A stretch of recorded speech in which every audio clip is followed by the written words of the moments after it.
Welcome, everybody. So, we were here for another segment of the Wise Woman's Word. And today I have a very sweet special guest that I'm so excited about to talk to. And her name is Barbara Majeski, and she is a national recognized TV personality and life expert with regular features on the Today Show, Private Edition, and Good Day New York. She is renowned as a curator of the good life. Barbara explores and shares ways to live life with purpose, style, and adventure. I love that. Her most popular segment involves tips and tricks and master entertaining. This includes decor, your DIY crafts, and anything in lifestyle lane. So today we are going to be sharing some very important little segments of Barbara's life and showing what she has been through in life and now how she is living a life with purpose. Thank you. And welcome, Barbara. And thank you so much for coming today. Yes, thanks, Glenda. Great to be here. Thank you so much. So, along my journey, I've been through lots of my own challenges in my life. And for what I've been through in my life, I've learned through my challenges have given me the strength and given me the character that has built me along my way. And I have an outlook in my life as I don't look down upon everything that I've been through. It's all been for reasons, and it's helped me continue on. And I know you have had your own life challenges, and I believe that when we share our stories, we also help to empower other people to move on in their challenges in their life. Because when it's happening to us, it always feels like it's only us that it's happening to. So I believe by sharing our stories, this is how we can help other women or other people, it's not just women, to make it through some of the challenges because, we're now talking from the other end or the other side of the coin from where we've already come. So I would like if you would share with us some of the challenges, and I know the last little while have been some real significant challenges in your life. And if you would honor us to tell us a little bit of what has gone on in the last while and how you've now come to where you are. Thanks, Glenda. Right now I'm in such a great place. And because I've been through a couple of storms, I feel like my gratitude is just elevated and my senses are heightened. In 2015, my marriage ended. And I was a little blindsided, maybe a lot blindsided. And on the heels of grappling with my new reality, I was diagnosed with stage 3 cancer. And my kids were really young. I was really heartbroken. I didn't see myself divorced and I never saw myself single. But there I was. But I also never saw myself as a cancer patient. So I had kind of those two whammies coming at me at once. But I have learned through looking back that when I thought everything was falling apart, actually a lot of things were coming together for me. Where I am today, I wouldn't trade any of the trauma and the tragedy because my connectedness to my experience, to my experiences and my opportunity for life is so heightened. I'm very aware that I dodged a major bullet. I'm super grateful that I was married. I had a great marriage until it was over. And the truth is, just because a relationship isn't permanent doesn't mean it wasn't successful. I have 3 really amazing kids. I just really hit the lottery on that one. Yeah. And just the hindsight's 2020. And what I love sharing so much about my story is sometimes we can't see the forest through the trees. And we ask ourselves, why me? And what did I do to deserve this? The truth is, it's really sometimes the universe just knows better than we do. To be where I'm at today, I couldn't trade it for that. I wouldn't be here. I wouldn't be here. I'm a better person because my diagnosis and because my experience in my marriage ending. I think prior to that, I was really white knuckling my life. I think I just stood on sanctimonious judgment for a very long time too. Of like, if that happened to me, I would never. And sure enough, that happened to me. And then I was like, oh, well, then, all of a sudden you're walking in a set of shoes that you thought you would walk one way, but you're walking another. So I'm grateful. I'm a better person for all of it. Life smacked me around, but shot me out the other side in a great place. And it's really true because, myself, I've been through 2 long-term relationships, and, especially, well, they're both were major struggles, but you really learn about it a lot. Like, I started out being the victim at the beginning, and, why me and all the whole thing. And then by the end, I took control, and it changed me totally as a person by that point. But also, we also never realize, like you were saying, you make judgments on people until you're actually in the situations. We never know how we're going to handle situations. Yeah, I just did a master class, and it was all about, a free master class, 7 strategies to get out of your own way and start living your best life. And the start of that conversation starts with the conversation that we have with ourselves, in that we have narratives in our own head, and we can play the victim narrative, or we can take lessons and we can grow through what we go through. And life is not happening to us as much as it's happening for us. For And us. in Yeah. playing these narratives and these tunes in our head, we are going to vibrate at a higher frequency, which is going to bring in more abundance and happiness and connective and love into our lives. But we are not, as a culture, as a society, and within our families, we, Sorry, go ahead. No. as a culture and as a families, we are messaged and modeled quite the antithesis. 80-90% of us are really messaged and modeled, woe is me, and it's everyone else is out to get me, and I have bad luck, and it's like all the external reasons. But when you you look at the conversation you have in your head, and you start rewriting the script, and you change those neurological pathways, you vibrate at a higher level. And then you surrender to the experience. Recently in the last year, there's always something. It's not like life all of a sudden is just crappy and amazing. It's like kind of yin and yang, and nothing's ever perfect. And as things were kind of flowing for me in a better direction, another kind of new circumstance through, and I remember thinking, like, oh my God, like, I've already surrendered to that. The universe is conspiring in my favor. And in that same day, I heard Gabby Bernstein. I'm a big fan of hers. Me too. She said, well, when you think you can't surrender anymore, surrender some more. And I was like at my low. I was like, all right, Gabs. And actually I was so completely like unhinged. I was like, I actually have no other choice in this space. You can get bitter, you can get better. And I'm always like, I'm going to get better. I want to live a good life. That's my choice. I'm like, I'm going to live a good life. I'm going to surrender and have faith that the universe has my back, and that the universe is conspiring in my favor. And I really had to, because I was just, my son had been given a diagnosis that was really challenging. It's a challenging diagnosis. He has epilepsy, and came out of nowhere. He's 14 at the time, 15 now. And I was like, really? Because I got all these other things going on. And now, like, how much more are you going to hit me, right? Like, when you're a kid, it's your kid, I'm like, give me the cancer. Give me. Yeah, right. And, so I think just in that space, I was like, I have no other choice but to surrender to faith. And it's not that I'm just a spiritual person. I'm just a good person. I just was like, I got one choice. I got 2 choices here. Yeah. There's option A and option B. Option A is to grow bitter and angry and woe is me and kick rocks and feel sorry for myself. Or I could just surrender to the fact that I was blessed with life, 3 wonderful kids, really great opportunity. Things aren't lost on me. And that the universe was conspiring in my favor. I just had to grow through what I went through. And I wasn't wrong, because some things had changed some things were thrown into my path that wouldn't have been thrown in. So it's very interesting. It never disappoints, it never disappoints. But I love how you said to grow through. Mm-hmm. I love, see, I'm an optimist. My entire life, I grew up with a very negative mom, and there were her own reasons, and I understood that.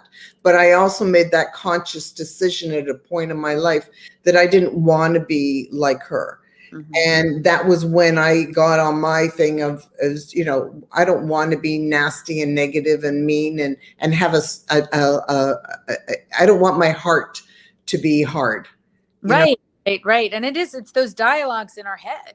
This is how we're taught to perceive things, and we can't help it. It's really takes a very strong, you have to start looking at your thoughts almost as an outsider, as you're watching a movie, and realize my interpretation of that circumstance could be I could look at that a little differently. It takes a lot of people just are ingrained in a victim mentality, and that's what I like to do, is be like, all right, let's reframe it.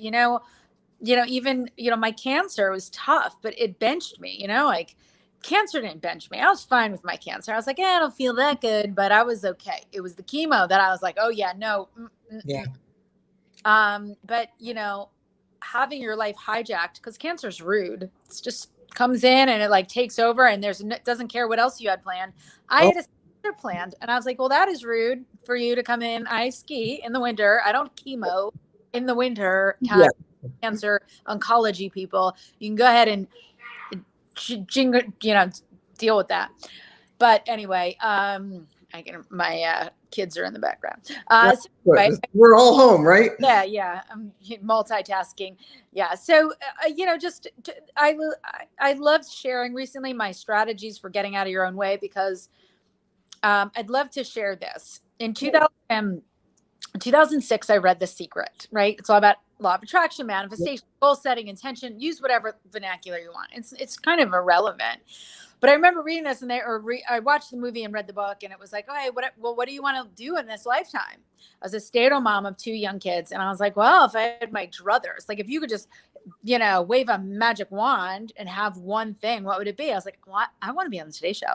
I would love to do television. And so I wrote it down, kind of laughing, like, okay, Babs, like, the Today Show, really? You're a stay-at-home mom of 2 children, and your previous life, you were a sales executive. Okay. Anyway, fast forward to chemo, and I'm on the floor, not doing well. I'm like, I'm never getting through this. And I just kind of made a vow, and I was like, wait, in that moment, I was like, wait, whoa, like, slow your roll, universe. Mama ain't ready to check out yet. I got some things to do. But I thought about that, of like the things I didn't step into. And there was a small shift in my brain. There was just a mind shift. This was just a mind shift. My goal didn't change. I didn't change. I was 10 years older, nothing had changed except what I thought changed. And I was like, if you give me another shot, I'll no longer play small, and I'll no longer talk myself out of things because of fear or self-doubt or the concern of other people's opinions.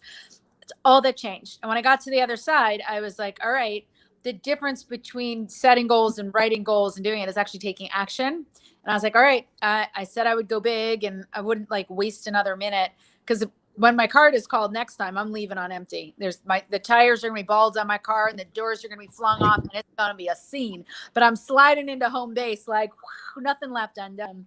And so I got busy after cancer, but nothing changed except my mind. Like nothing changed. I started moving. I hired a media trainer, started going into New York, and my first booking. Wow. I love it. So, I'm a big fan of telling that story, because that's why I talk about my very first tip is get out of your own way, because it change your mind and change your destiny. It's a big deal. I'm doing a whole 14-day accountability plan, because I want people to seriously, I'm like, don't stop listening to me and start doing. Okay, let's cross the bit. Let's take some action. Write your goals down, set intentions, do the things, like we all know to drink water, right? Everyone drink water, but they're all drink it. And I'm like, oh, we're doing an accountability challenge. Guess what?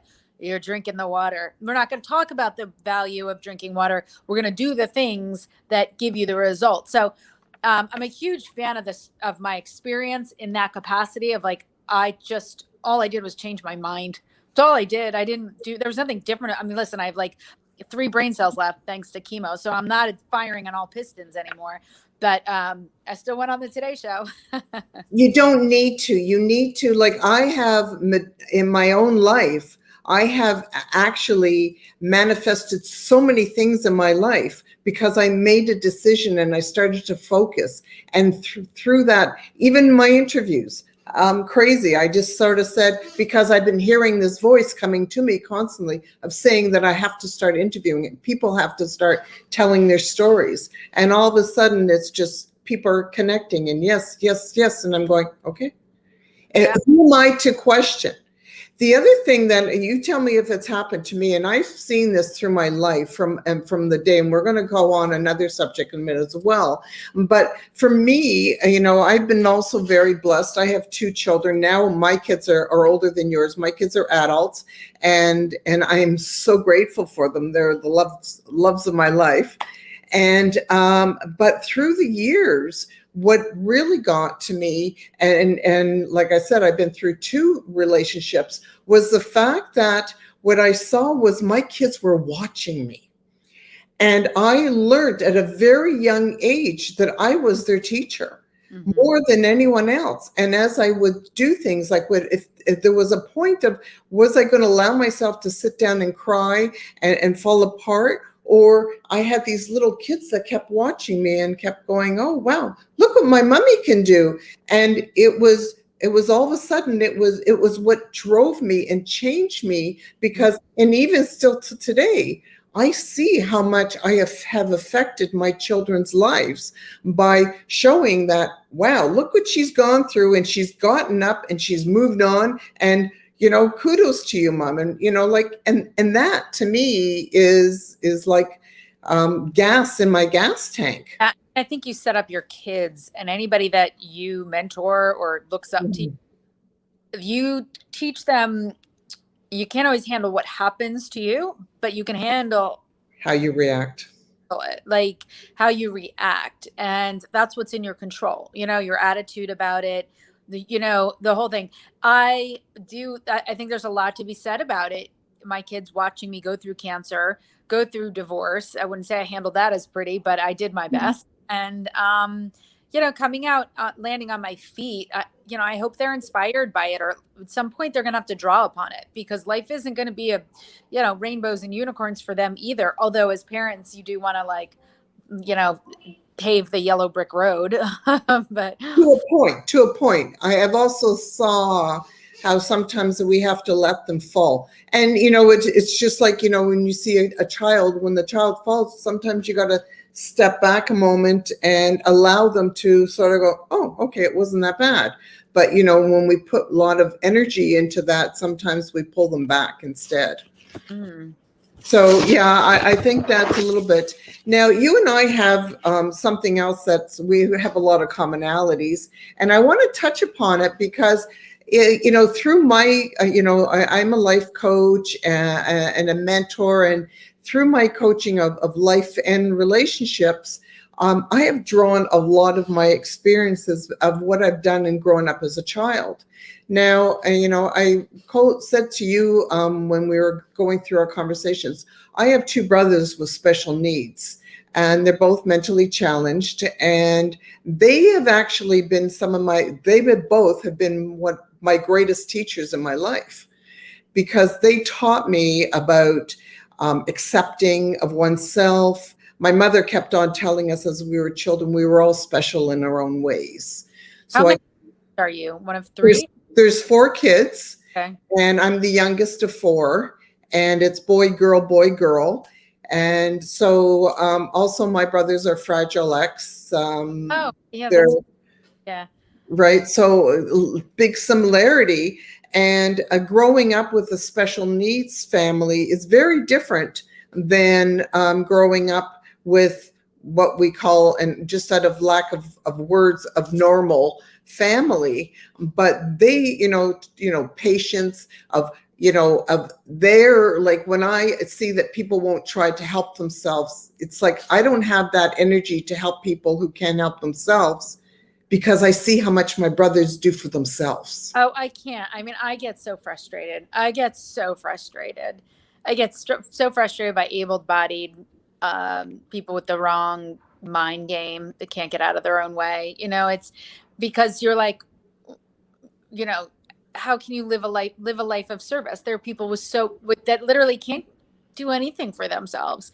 Like literally can't do anything for themselves. Yeah. Yeah. It is frustrating, but that's why we're here and why we're gifted to share our stories of helping other people to see that, you know, we have to live a life of service and we're supposed to take care of the most vulnerable. And, you know, that's how I look at, you know, my role as a caretaker. I think, you know, I'm one of four as well. My one brother has Fragile X and the other two brothers, I'm actually a twin, by the way. So I have a twin brother and then I have younger twin brothers that only one in the second set has Fragile X. But I think how we ultimately provide for him and step into his, you know, as caretakers is a reflection on us, you know, as a reflection on our character, our humanity, our human experience. So, yeah, I look, I have a interesting story. I went with Steven, that's my brother with special needs, to the boardwalk, and it was the end of the summer. I live in New Jersey, and there's a boardwalk down a couple towns down, and it's a little rougher. And by the end of the summer, just anybody who's listening, by the end of the summer, everybody's gone back to college. Everyone's burnt out that's working the boardwalk, and there's usually like one guy managing like 4 booths because, you know, they can't find help, and everyone's burnt out, everyone's in a bad mood. So we go, it's end of August, it's not a good time to go, but Steven wants to go to the boardwalk, and we kept showing, you know, we go to the thing and you could see they were like slumped over, like and I, you know, all of a sudden they would realize Steven, you know, had limited fine motor skills and was definitely not going to get the ring onto anything. And every single booth we went to, every single booth, without being prompted, the operator came around and tried to show Steven how to throw the basketball, you know, do the water gun, throw the ring, what have you. And at one point, Steven had won. I don't know how they rigged it. Doesn't matter. It's neither here there. And Steven ends up winning this, you know, the giant teddy bear that you're like, where the hell am I going to put this? And what car? Like, do I have to rent a car to get this ginormous teddy bear home? The lesson in that is that while they thought they were helping Steven, it was really Steven helped them. Every single person left, when we left, they were like, thanks. And they had smiles on their face and they felt so good about themselves because they chose to serve a vulnerable member of, they chose to serve. They chose, but their gifts. So it always gave me chills because I was like, in that paradigm, I was like, oh, I saw it for its true essence. And in Buddhism, they say that people like Steven and your two brothers sacrifice this lifetime to serve those around. And it was in that exercise that I saw that, because every single one of them, we left them in a different place than when we found them. They all felt great about themselves. They gave him knocks, so high five. I love it. You got this, bro. You know, the whole thing. And I know that it left them elevated. They had purpose. They served. They were good. They chose good, you know? And it brought them up to another level. I've seen that so many times and I love it. Yeah. Even like Steven gets the bear. He's like, you know, I don't know. All he cares about, I don't even remember. I just remember the size of his, behemoth. I'm like, oh my God. Like, I think we're silly convertible. I don't know. Maybe we airlifted the teddy bear home. Who the hell knows? My story gets better year after year. And we airlifted the teddy bear back. So, hi, Miss America. My daughter just walked in. So, and her, hi, 3 friends. So, good. It's a busy. Yeah. Yes. I'm going to have to put you on hold for just 1 second. Yes, quickly. Can we have some money for Snapchat? Yeah, it's in my beach bag. On top of the washing machine. You guys came back for money? Yep. You guys crack me up. Okay. How old are their kids? They're 9 and 10. There's 3 little 9, 10, the cutest girls on planet Earth just literally walked into my living room. I spend the summers at the shore. So they just walked off the beach and didn't have money for the snack shack. So, and I'm busy. I'm like, go ahead and take $1 million. It's only money. It's only money. And you know what? Take what you need. Exactly. And you know what? Here's the thing. When we bring them up with understanding and that, they don't overtake. They take with appreciation too. Listen, you're welcome. I love you. Bye, girls. That's what matters. This is real life. If you want an interview, this is what it looks like. Well, this is the world. This is what we live in. It's like, well, I don't have it around anymore. Like I said, my kids are 33 and 31 now. My baby just got engaged last week. So another whole world, a new experience, you know. Kind of living. I'm very lucky. I'm not going to lie. I'm really happy and very, very lucky. So I don't, listen, some things there was a great quote in yoga the other day. I think I used it in my master class. I did. The things that broke my heart cleared my vision. And I just, I look at really my end of my marriage broke my heart. I heard myself cry. I was like, I thought I died. I thought somebody died. Yeah. I died. And really, really hurt because I was not, and that's not what I signed up for. I had the same best friend since I was in 6th grade. I'm loyal. I hear you. I experienced the same thing. It was meant to break because there's something better for me as far as marriage is concerned. He's a great dad. We have 3 great kids. I have a great lifestyle. I learned a ton being married.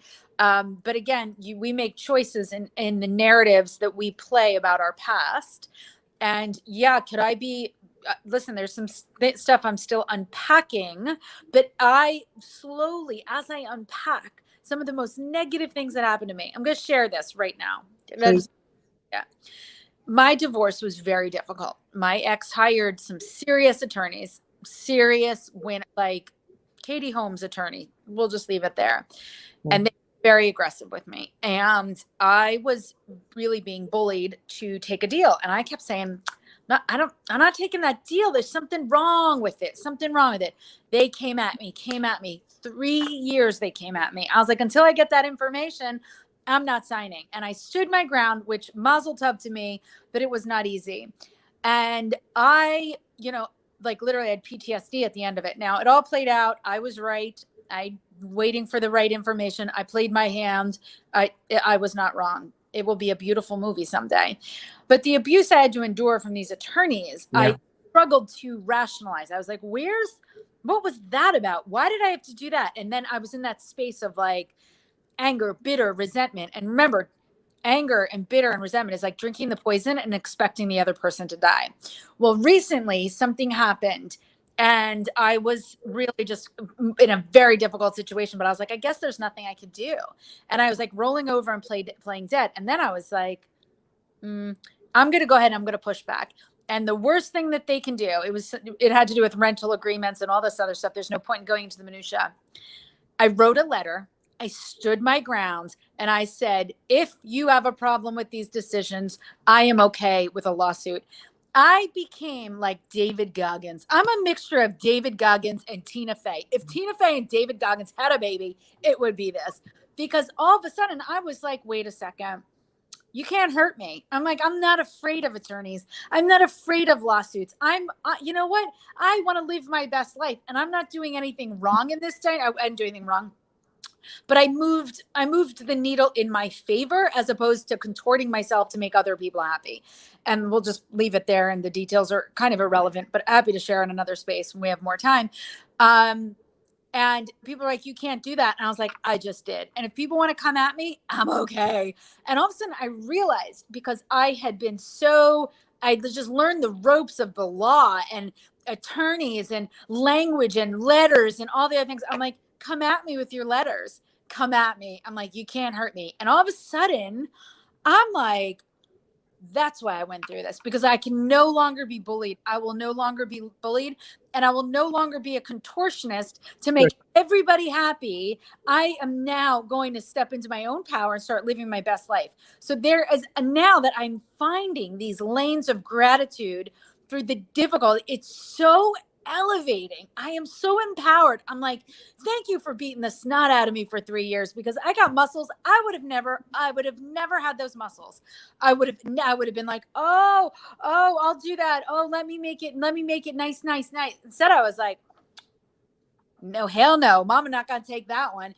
So I just, I hate that I'm being so blah, blah, blah. But no, it's true. And especially other women that are listening to this, and I will come back after share something with you, but women that are going through, or people, it's not just women. It happens on both sides of the coin where people take advantage, and and I too, I lived through a whole time where I was bullied. And you don't need to be, there's nothing wrong with sitting back and being fair with things. yes. And then being okay with the fallout. I think I was like, if this goes south and somebody pushes up against what I wanted to do, I knew enough about the law and like all the things. I was like, I'm so schooled in this space that I may actually have a Juris Doctorate at this point. But there's, again, I have so many stories in that, but sometimes in the moment, I guess that's the power of all this. When you are in the suck and you are in the muck of it, just when you're going through hell, keep going. Just keep going, but don't hold on to that bitterness. Look for it. It's not going to come immediately. You're going to have to go through it, and you're going to have to deal with the trauma and all of it. But there's something to learn, whether it's your connectedness to other people that will go through that experience and how you can help and serve and help them get out of their own way and help them through it and say, I have been there. Let me help you. Yeah. Or that empowerment of being able to draw upon that muscle. I have another, example. And it was on my masterclass. Everyone should go back and watch my masterclass. I already saw your masterclass. Yeah, right? There's like nothing fabulousness. But the one that I'm talking about, and I hope my phone doesn't die on you. The one that I'm reflecting on is the nasty email that I got. And there's a book called 3 Feet from Gold. And oh my God. Oh dear. Well, we'll wait for a few minutes because I'm sure what she needs to do is plug in her phone because we did lose her. She did mention something. Yes, and there is that story of 3 Feet from Gold, and that's Napoleon Hill's book where he talks about how somebody gave up.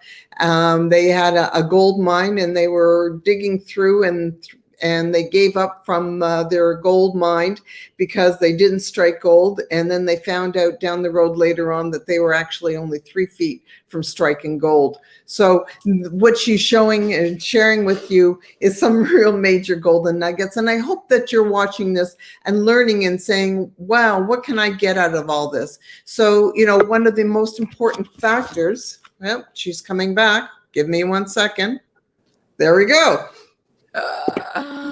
Sorry about that. Okay, so back to 3 Feet from Gold. So I was just telling everybody this is a Napoleon Hill story about the man who was digging for gold and left 3 feet and sold his gold mine because he wasn't striking gold, and he left and found out down the road that he was only 3 feet from actually striking gold. Yes, and it's so true. And this is where you don't give up, and these obstacles are sometimes there to build you even stronger. Yeah. So I had gotten that nasty email, and I didn't share that on the masterclass. So you guys are getting a bonus feature.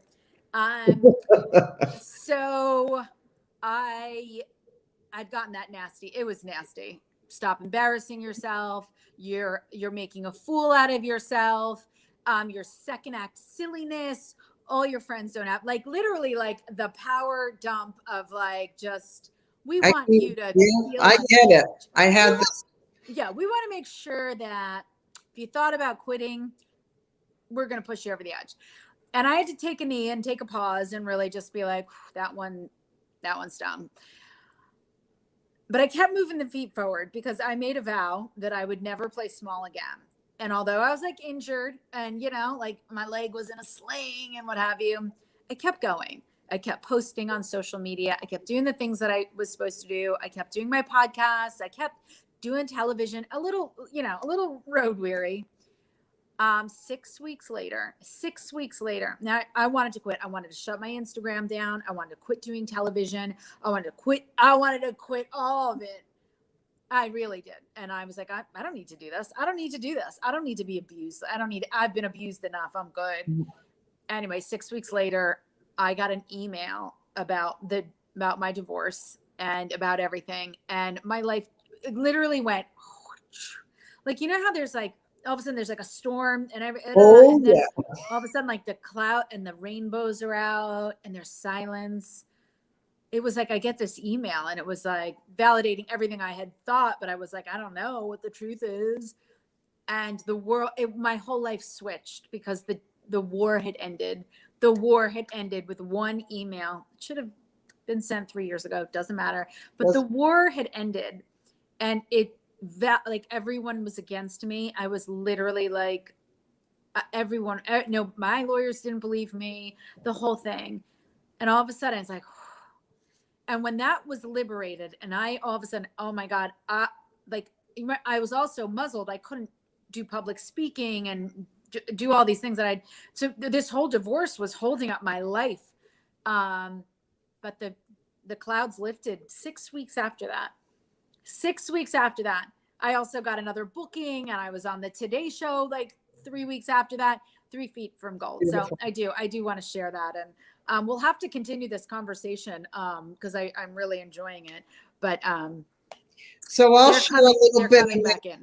No, but so this is why I say this, and I'm glad you're saying this about really sticking to what you believe in and following through.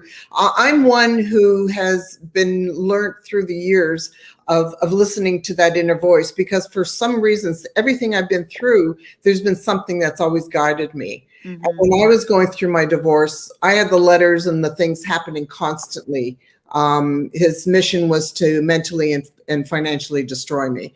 And he was close to that, except for after spending over $200,000 in legal bills, I decided that I couldn't spend any more money that I didn't have. And I actually even at one point gave my kids up because he was never a real father. So you want to be a full-time father, then, go for it. It's not quite as easy as it seems.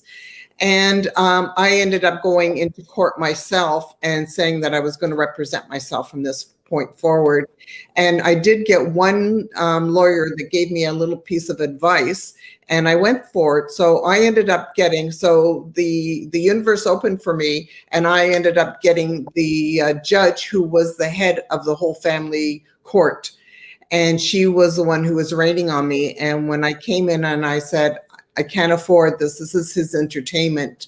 And I have 2 children that I need to look after, and he's trying to mentally destroy me. And I showed her all these letters that I had set up as a precedent.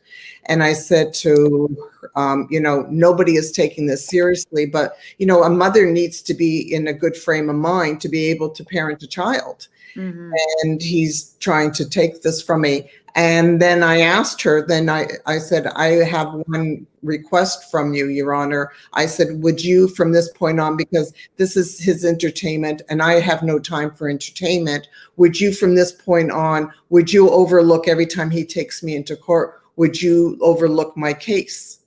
And she said, absolutely. And from that point on, the entertainment had stopped. Mm-hmm. She saw his act. Mm-hmm. Changed everything from that point on. And that's when everything shifted in my life as well. When he wouldn't, I never got child support or spousal support. He didn't get anything. And I was a stay-at-home mom at that point. And she just said, this is it. Your time of taking advantage of this situation has now stopped. Mm-hmm. And my whole life changed. And that's when I empowered myself as well. Yeah. And that's when you're like 3 feet from gold. Like you can't sometimes. Yeah. Right. So you got to learn that, it's so hard to take at times that, I understand so many women that say, they don't have the confidence. I didn't either, staying home for 8 years and being a stay-at-home mom, I lost my confidence in myself in that area anyways. Oh, and I just spoke in a clubhouse room about that because I'm trying to rewrite the narrative on that one of like, somebody offered me to like, not be a speaker, not be a keynote speaker, but just be like a support. I don't even know, like in a sea of support. And I was like, no, I'm actually a keynote speaker. But I was a stay-at-home mom for 10 years. And in that 10 years, the person who was putting it together wrote a couple books and did all this. And I was like, what I did over those 10 years is just as equitable, if not a little bit more. Yeah. So I will not allow anybody to move me down the flagpole or the ladder and replace me, or not I don't know what the word is, just reframe me. I was like, no. Bring you down the levels. I'm like, let me tell you what I did as a stay-at-home mom. I raised 3 children. I went to mommy and me classes. I juggled, I did all the juggling, and I left on top. I'm coming right back in on top. I'm like, I will not be marginalized because I was a stay-at-home mom and did the old, played the biggest role that you can play. And so I won't and I'm really just trying to be part of that narrative anytime I speak of like, I was a stay-at-home mom for 10 years. Doesn't mean I was taken out of the game. It's just, I learned a new sport. And I'm coming back with better muscles. I'm a better juggler. I'm a better, taskmaster, and like all the things. So yeah, I'm a big rewriter of that narrative of like, because so many are like, I've been out of the workforce, I don't know how to do anything. Oh, please, you learned how to change a diaper. You learned how to just do those strollers and those car seats and all the mishigas. I'm like, you can literally read the instructions to launch a nuclear missile if you can put together one of those dumb pack and plays. So don't tell me that you don't know how to do anything. You know how to learn everything better than anybody out there. So I'm rewriting that script. So I only have 1 more minute because the people are coming back. So we're going to have to put a part 2 to this, if that works for you. Oh my God, yes, absolutely. So before we do it, and we'll definitely do a part 2, but just give our listeners here a little golden nugget to if they're finding that life is just taking away and they don't have that strain, and what's this is so true. When you think you can't surrender some more, and have faith that the universe is conspiring in your favor, that good things are coming your way. Don't get bitter, get better. Just sometimes you have to take a knee, and winners take a rest. They don't quit. I got it. I know what it's like. And I loved what you say. Power is in the pause. Power is in the pause. Power is in the pause. Because there's so much there. We'll have to dive into that our next time. But this was great, Glenda, and I appreciate you being so patient with me and all my technological difficulties. Sweetheart, you're just wonderful. Thank you so much. You're just an absolute joy. And if anybody knows anything now, you know what? The struggle it's all in the mind. It all makes it through. You're going to make it through.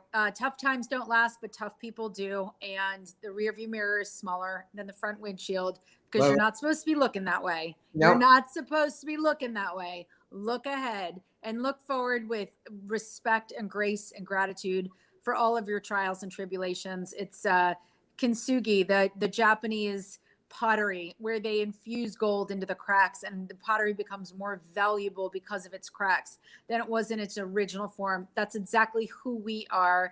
I believe in everything that I speak of, whether it's my master classes or my accountability programs. I walk the walk, I talk the talk, and I love taking people along for the ride. So thank you, Glenda. I appreciate it. Thank you. And I appreciate it. And I gotta get to it. Okay, no problem. Thank you so much for joining me today, and I look forward to speaking with you again real soon. Thank you. I'll talk to you soon. All right. Bye. Bye. Bye. No, I don't know how to sign out. I'm like, how do I'm going to remove you, so no problem. Thank you. And that was a beautiful time that we have just had with Barbara Majeski, who is an absolute trooper in her own right. I am so thrilled. As you heard, she's going to come on another time and we'll go into some more. She is a woman with so much talent and so much energy. And never mind that, look how many lessons she has learned. So here I'm trying to tell you, the reason why I come on to these shows I'm interviewing is to show, you know what? It's not that anybody's life is, we see that their life is already, we see her on TV and she looks like she's got it all together and everything else. And it's wonderful and it's beautiful. but that's not the truth of what has gone on in their life. It's not the truth from what we've all had to have gone through in our lives. You know what? There's storms in all of our lives. Sometimes, you know what? It's like living in a shit show. Sorry, I'm just trying to be real, but we do make it through. This is what it's all about. It's time to stand back, hold on to your gratitude, hold on to all your might, because you will make it through. And that is why we're here, to show you and to give you a bit of guidance on, yes, you can make it through. Reach out to people like us.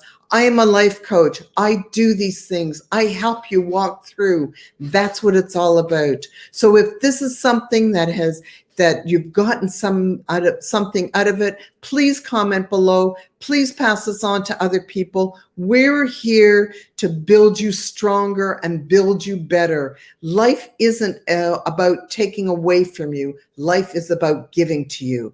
So if you are feeling somebody who's had something pushed away from them and life you feel isn't giving to you, reach out. It's time to speak. It's time to take action and create that world that you need. You need our help and that support. We're here for you. Reach out. My name is Glenda Kroll, and I am here to service you. Thank you so much for listening to us today, and I look forward to hearing your comments and seeing what special golden nugget that you got from today's lesson. Thank you so much. This is the Wise Woman chiming out and hoping to speak to you soon. Take care. Bye for now.